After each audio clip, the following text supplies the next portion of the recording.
제가 어느 한 모임에 참석을 했는데, 제가 목사로서 참석을 하고 또 다른 반대편에 스님이 참석하셨습니다. 어느 분이 저희 둘을 인사시켜 주시면서 막 기뻐하시면서 웃으시면서 이런 말씀을 하세요. 이 자리에 하나님과 부처님이 함께 역사하셔서 큰 복이 내릴 줄 믿습니다. 제가 그 앞에서 웃으면서 인사하고 악수는 했지만 마음이 너무나도 아팠습니다. 하나님을 잘 모르시기 때문에 하나님을 그렇게 생각하시고 부처와 하나님 1+1이 돼서 2가 된다는 그런 생각으로 하신 것 같은데 마음이 정말로 아팠습니다. 여러분, 종교와 기독교는 다른 것입니다. 우리가 믿는 이 복음은 종교라고 할 수 없습니다. 그 차이점을 뉴욕에서 목회하시는 팀 켈러라는 목사님께서 자세하게 한번 설명해 주신 책에서 읽었는데요. 한 가지를 말씀드리자면은 종교와 기독교의 차이. 종교는 사람이 노력을 해서 신에게 인정을 받고 인간의 노력으로 말미암아 신에게 구원을 얻으려고 하는 발버둥 치는 것이다, 이렇게 표현을 합니다. 그렇지만 복음, 기독교는 인간의 노력이 아닌 하나님께서 모든 것을 이루시고 시작하셨고 끝을 내셨고, 그리고 우리에게 그것을 믿으라고 손을 먼저 내미신 것이 바로 우리가 믿는 기독교고 복음의 역사인 줄로 믿습니다.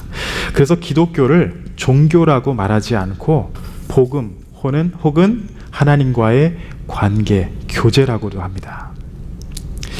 우리 기독교는 다른 모든 종교 중에 하나다, 여러분들에게 이런 생각이 아니라 오직 복음으로 하나님께서 이루신 모든 것 가운데 우리가 은혜로 말미암아 구원을 누린다라는 그 믿음으로 살아가시기 바랍니다. 아멘. 지난주에 우리가 고린도전서 12장 말씀을 마치고 마지막에 바울이 이런 말을 합니다. 너희는 더 큰 은사를 사모하라. 이게 무슨 은사죠? 바로 사랑입니다. 12장과 13장, 14장을 놓고 13장, 사랑장을 빼고 연결시키잖아요. 그럼 연결이 됩니다. 12장에서 14장으로 넘어가도 아무렇지도 않아요. 그런데 바울은 13장을 통해서 가장 큰 은사, 사랑은 무엇이고 사랑은 어떻게 표현돼야 되며 이 사랑이 우리에게 어떻게 임했는가를 14장 전체를 시적인 표현으로 우리에게 아름답게 표현을 합니다. 그래서 우리는 사랑장이라고 표현하고 예수 안 믿는 사람도 이 13장을 너무나도 귀하게 여깁니다. 고린도전서 13장에는요 사랑이라는 단어가 12번이나 나옵니다. 아가페라는 단어죠. 그리고 우리가 어떻게 사랑을 실천해야 하는지를 실천에 대해서 자세하게 기록하지만 오늘 본문 말씀인 요한일서 4장 말씀을 보시면은 바울의 고백과 같이 하나님의 사랑에 대해서 사도 요한이 아름답게 우리에게 설명하고 그리고 강조하고 있습니다. 제가 말씀드렸죠. 고린도전서는 바울은 실천적인 사랑이지만 요한일서의 이 사도 요한은 사랑이 무엇인가 우리에게 정의해주며 세상적인 사랑이 아닌 무엇을 강조하냐면은 서로 사랑하라, 이것을 강조합니다. 여러분, 성경에서 증거하는 헬라어적인 사랑의 표현이 3가지가 나옵니다. 여러분들 많이 들어보셨을 거예요. 필레오, 필리아라고 합니다. 친구의 사랑 많이 들어보셨죠. 그리고 에로스, 이성적인 사랑, 이성의 사랑을 말합니다. 그리고 성경에서 가장 많이 기록하는 아가페 사랑, 이렇게 3가지가 나옵니다. 이성의 사랑, 친구의 사랑, 자식을 향한 사랑, 그 외에 여러 가지 형태의 사랑을 알 수 있지만은 사랑장인 고린도전서 13장과 오늘 본문 말씀을 보시면은 정말 단 한 가지 아가페 사랑을 우리에게 전하고 있습니다. 사도 바울뿐만이 아니라 요한 그리고 성경 전체에서 우리에게 진정한 사랑의 원천이 누구냐? 바로 하나님이시다, 이것을 끊임없이 주장을 해요. 그리고 오늘 본문 말씀에서는 사도 요한은 정확하게 이렇게 말합니다. 하나님은 사랑이시다. 사랑이 하나님이다, 이건 잘못됐지만 하나님은 사랑의 하나님이세요. 이 오늘 본문 말씀을 통해서 우리가 아가페 사랑을 다시 한번 돌아보길 원합니다. 그리고 다른 어떤 방법과 세상적인 형식의 사랑이 아닌 오직 하나님께 속한 이 아가페 사랑을 깨닫고 말씀 안에서 귀한 은혜 나누시기 바랍니다. 아멘. 첫 번째로 요한은 사랑하는 것과 그리고 하나님을 아는 것, 이것을 연결시켜주며 우리에게 말합니다. 하나님을 아는 것 그리고 하나님을 사랑하는 것. 7절 8절 말씀을 다시 한번 읽어드릴게요. 사랑하는 자들아, 우리가 서로 사랑하자. 사랑은 하나님께 속한 것이니 사랑하는 자마다 하나님으로부터 나서 하나님을 알고 사랑하지 아니하는 자는 하나님을 알지 못하나니 이는 하나님은 사랑이심이라. 이 말씀을 보면은 사랑하는 자들은 하나님으로부터 나서 하나님을 안다, 이렇게 말합니다. 헬라어 원문을 보시면요, 안다라는 이 단어는 헬라어로 기노스코라고 합니다. 그런데 어떤 안다를 의미하냐면은 여러분이 트럼프 대통령을 아는 것과 여러분의 남편과 아내, 자식을 아는 것, 이것은 분명한 차이가 있죠. 기노스코는 그냥 멀리 있는 그 사람을 안다, 이게 아니라 여러분과 깊은 관계가 있는 그 사람을 아는 것과 같은, 부부와 같은 그런 알을 말합니다. 기노스코. 요한이 우리에게 하나님을 안다, 이것은 하나님을 그만큼 깊이 알고 깊이 누리고 가까이 동행하는 그것을 말하는 것이에요. 사랑한다, 하나님을 사랑하는 자는 그만큼 하나님과 깊은 관계가 있는 사람을 말합니다.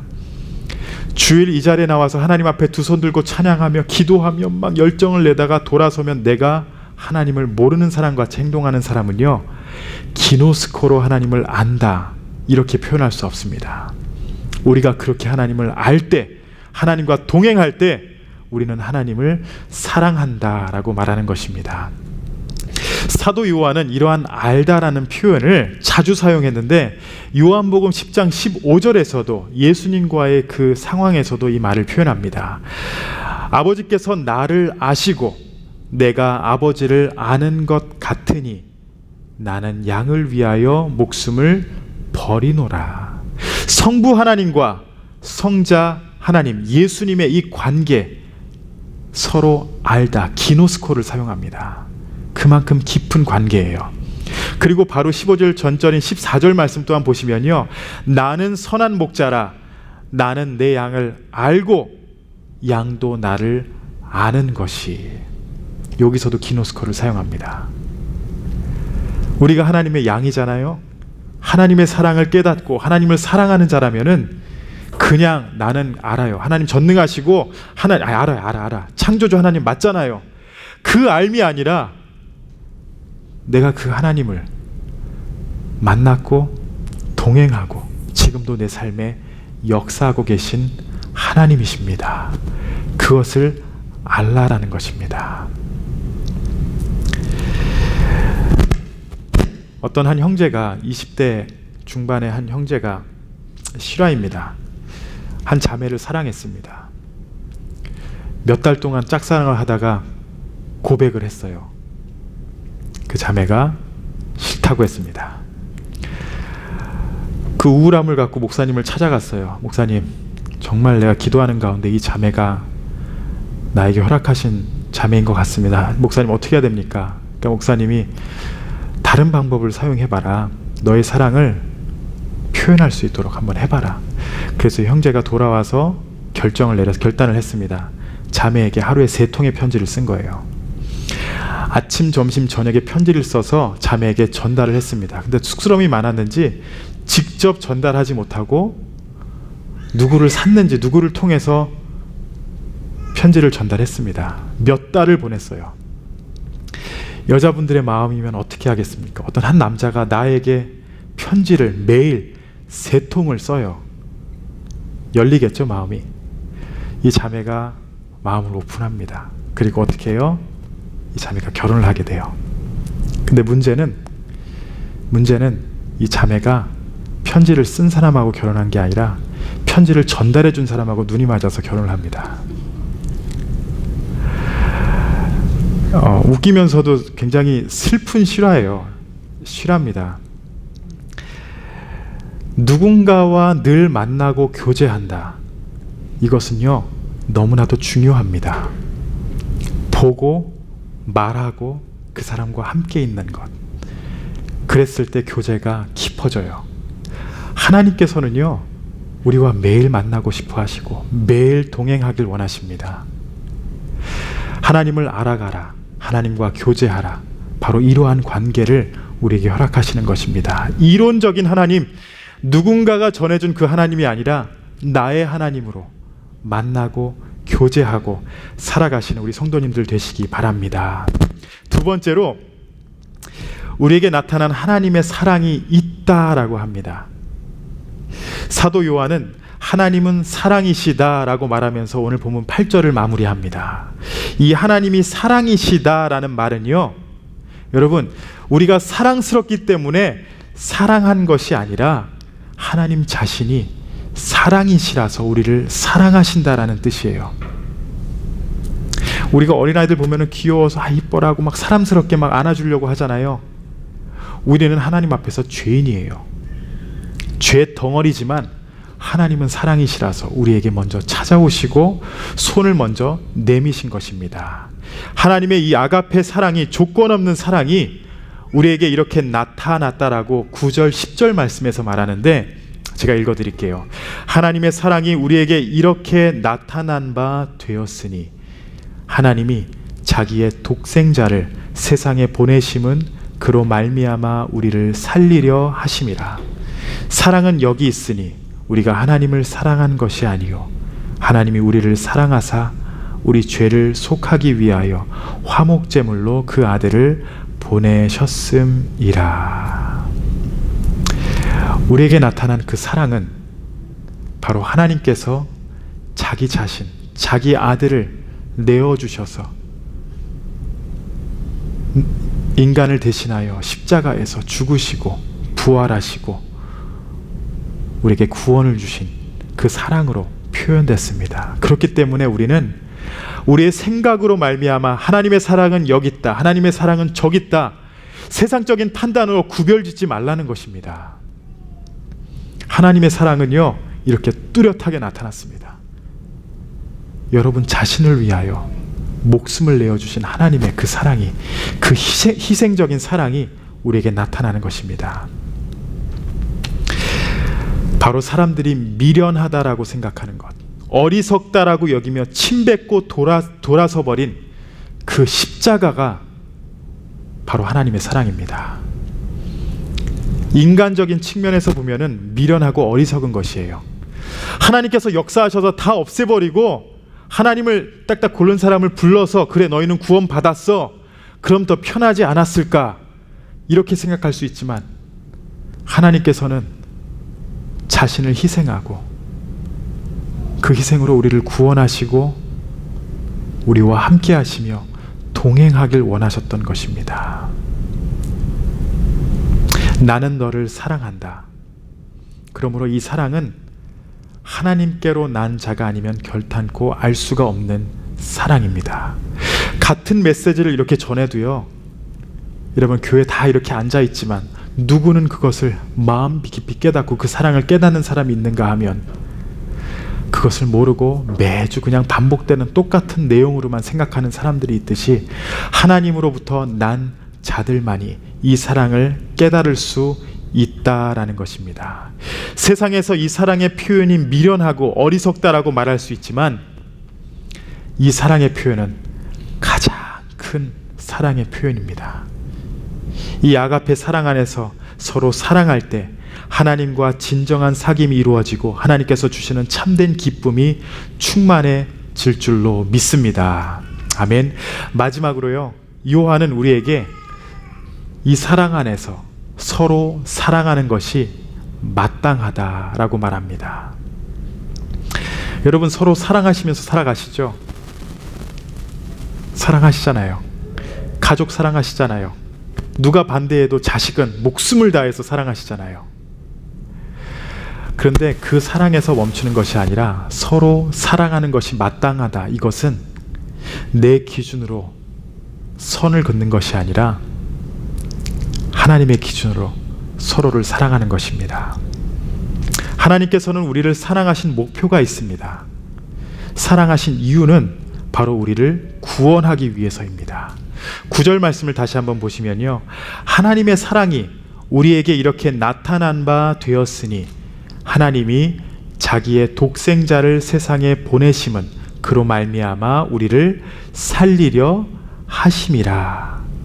우리에게 있어서 가장 필요했던 것은 물질이 아니었고 명예가 아니었고 다른 그 어떤 세상적인 것들이 아니었습니다. 인간에게 가장 중요한 것은 바로 구원이기 때문에 하나님의 목적은 우리가 그 사랑을 깨닫고 하나님의 사랑을 깨닫고 구원을 누리고 그 구원 안에서 우리가 그 사랑을 나타내는 것입니다. 10절 말씀 계속 보실까요? 사랑은 여기 있으니 우리가 하나님을 사랑하는 것이 아니요 하나님이 우리를 사랑하사 우리 죄를 속하기 위하여 화목제물로 그 아들을 보내셨습니다. 그리고 11절에 사랑하는 자들아 하나님이 이같이 우리를 사랑하셨은즉 하나님이 우리를 이같이 사랑하셨은즉 우리도 서로 사랑하는 것이 마땅하도다. 우리가 아가페의 사랑을 먼저 깨달은 자로서 하나님께서 우리에게 원하시는 것은 우리를 통하여 이 메시지가 다른 사람들에게 전해지는 것입니다.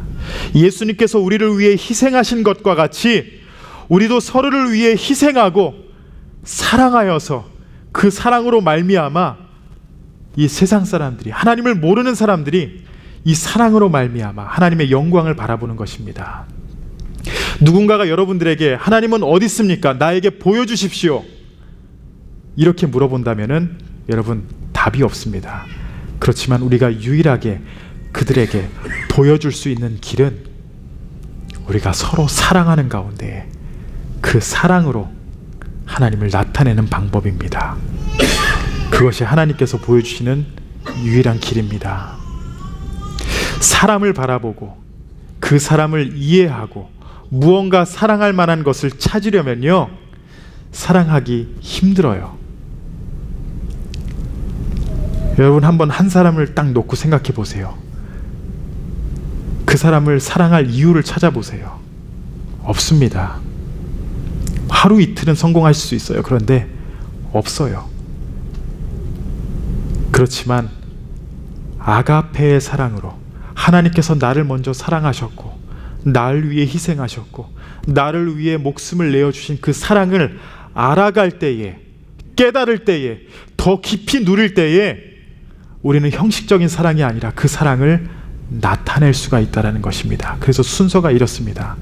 하나님을 알아가고 그리고 우리가 그 사랑 안에서 희생하는 것입니다. 형식적으로 겉으로 그냥 속은 비어있는데 내가 사랑을 표현한다? 여러분 지치고 큰일 납니다.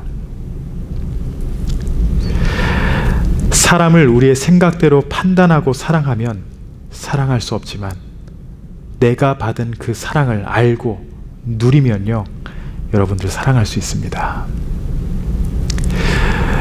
1970년대에 결혼하신 한 백인 커플이 있습니다. 니콜스라는 부부인데 발티모어 메릴랜드에 사시는 한 커플이에요. 결혼하고 너무나도 행복했습니다. 그런데 그 가정에 아이가 생기질 않아요. 와이프가 몸이 안 좋아서 건강이 좋지가 않아서 아이가 생기지 않자 4, 5년 후에 결단을 내립니다. 아이를 입양하자. 그래서 입양을 하려고 여러 가지 서류를 제출하고 준비를 하는데 거절을 당합니다. 한두 번이 아니었습니다. 입양을 돈이 부족한 것도 아니었고 근데 거절을 받았는데 왜 거절받았냐? 왜냐하면 이 니콜스 부부는 시각장애인입니다. 시각장애인이 어떻게 아이를 입양할 수 있을까? 그래서 거절을 당했는데 이 부부가 포기하지 않고 복지단체에서 운영하는 맹인 부모 학교를 다니면서 자격증을 땁니다.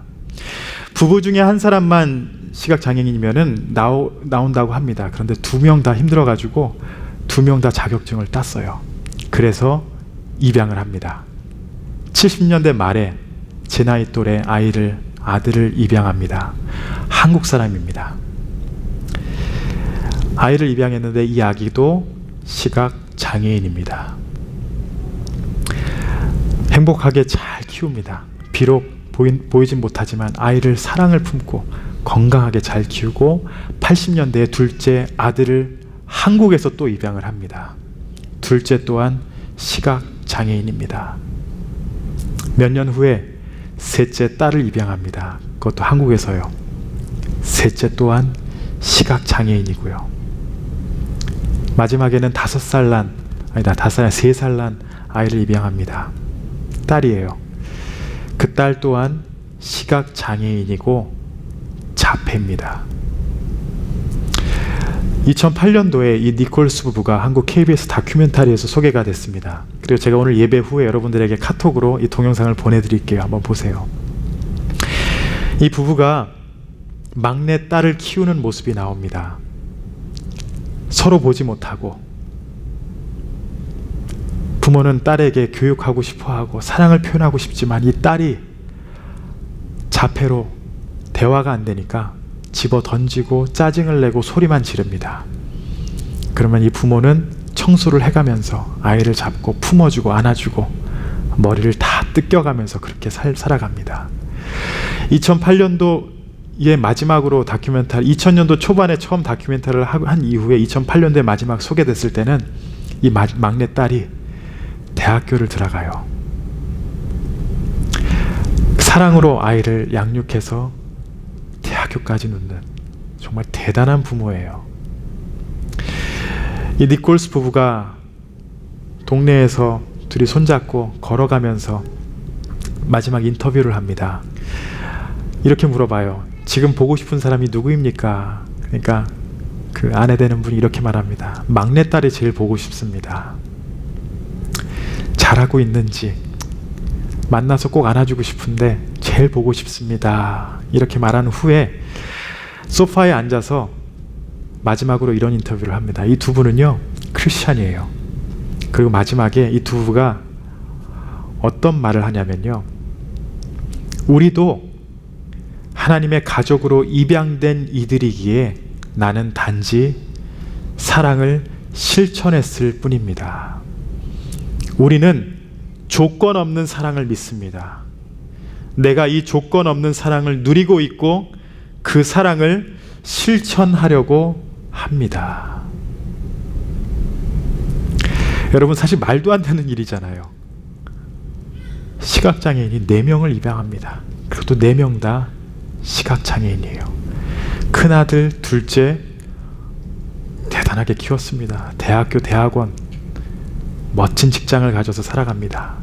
셋째는 결혼했어요. 그리고 여러분 얼굴 보시면 알 거예요. 복음송 가수로 활동을 합니다. 한국말을 배워서 나 가진 재물 없으나 그 찬양을 찬양하고 결혼 생활을 행복하게 하고 있습니다. 여러분, 하나님의 사랑을 깨닫잖아요. 그 희생이 무엇인지 알면요, 여러분들 하지 말라 하더라도 여러분들 희생하십니다. 왜냐?